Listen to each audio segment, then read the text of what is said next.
வணக்கம் நண்பர்களே. இன்னைக்கு இன்ஃபோசிஸ் லிமிட்டோட ஃபாலோயிங் பாயிண்ட்ஸ் பார்த்துருவோம்.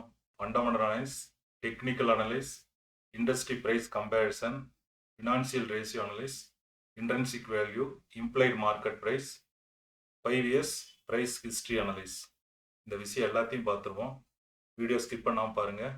வாங்க வீடியோக்குள்ள போவோம். மார்க்கெட் கேப் 6,71,000 கோடி அண்ட் ஃபேஸ் வேல்யூ 5 ரூபாய். 52 வீக் லோ 1307 ரூபாய். இண்டஸ்ட்ரி பிரைஸ் கம்பேரிசன் பார்த்துருவோம். இன்ஃபோசிஸ் கடந்த 5 வருஷமா 23% அப்பில் இருக்கு. அதே ஐடி இண்டெக்ஸ் 55% ப்ளஸில் இருக்கு. So TCS plus 2%. So TCS விட இன்ஃபோசிஸ் மேலே இருக்குது. ஆனால் இன்ஃபோசிஸ் விட ஐடி இண்டெக்ஸ் 55% அப்பில் இருக்குது. லாஸ்ட் ஒன் இயர் கம்பேரிசன் பார்த்துருவோம். லாஸ்ட் 1 இயர் பார்க்கும்போது IT index nearby 9% down, Infosys 12% down and TCS 22% down. Top line growth, bottom line growth பார்த்துருவோம். டாப் லைன் சேல்ஸ் ஆவரேஜாக 5 years CAGR 12%, last 3 years 10 and last 2 years 5. So top line growth ஆவரேஜா 10 இருக்கு. 3 இயர்ஸ்ல கொஞ்சம் அப்படியே பாதியா reduce ஆயிடுச்சு growth. Next bottom line growth average 10 இருந்தது. 5 years GR 10, 3 இயர்ஸ்ல 6% அண்ட் 2 இயர்ஸ்ல 5%. பாட்டம் லைன் growth கொஞ்சம் ஸ்லைடா கம்மியாக இருக்கு. ஸோ அடுத்தது குவார்டர்லி எஸ்டிமேட் வந்து 5,885 கோடி. லாஸ்ட் Q3 அவங்க காட்டினது 6,666 கோடி. ஸோ 12% அதிகமாக தான் காட்டியிருக்காங்க. நம்மளோட கால்குலேஷனுக்கு அவங்க காட்டினது அதிகமாக இருக்கு, 12%.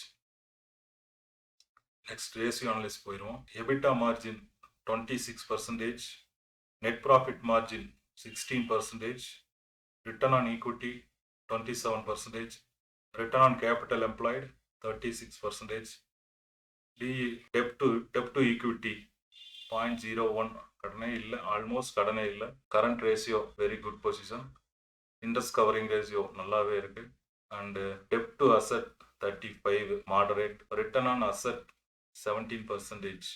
அனலைஸ் பொறுத்தளவுக்கு 7 ஸ்கோர் வாங்கியிருக்குது. அதில் பார்த்தீங்கன்னா enterprise value to EBITDA 15 and PEG ratio 0.24, price to book 2 to 9, value 2 to 9, price to book 7, price to sales 4.22. இந்த ஃபினான்சியல் ரேஷியோவில் அவுட் ஸ்கோர் 10க்கு 7 வாங்கியிருக்குது. நல்ல ஸ்கோர் தான். ஸோ ப்ரைஸ் பார்த்தீங்கன்னா நம்மளோட implied market price and IV 2374, implied market price 1559. Implied market price நண்பர்கள் கேட்டீங்க, implied market price எதுலேருந்து calculate பண்ணிக்கிறேன்னு. ஆக்சுவலாக 5 இயர்ஸ் ஜிஜிஆர் இபிஎஸ், 5 இயர்ஸோட இபிஎஸும் 5 இயர்ஸோட பியும் ரெண்டையும் மல்டிபிள் பண்ணதில் வர்றது இம்ப்ளைட் மார்க்கெட் ப்ரைஸ். அந்த implied market price 1559 as per my calculation. So இது ரெண்டையும் கூட்டி ரெண்டையும் ஆவரேஜ் பண்ணும்போது எனக்கு 1967 ரூபா எனக்கு ஆவரேஜ் ஐவி அண்ட் ஐஎம்பி கிடைக்குது. இதிலிருந்து 9% மார்ஜின் ஆஃப் சேஃப்டி கழிச்சா 1790 ரூபா மை பையிங் ப்ரைஸ். ஸோ 1790 இப்போ ட்ரேட் ஆகிட்டு இருக்குது 1642, 8% டவுனு தான் ட்ரேட் ஆகிட்டு இருக்குது.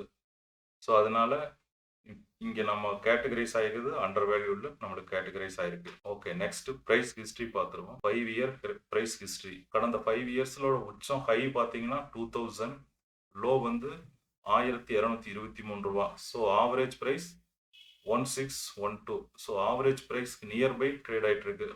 2% அதிகமாக ட்ரேட் ஆகிட்டு இருக்குது. Okay, thank you. Any query please comment. Thank you for வாட்சிங்.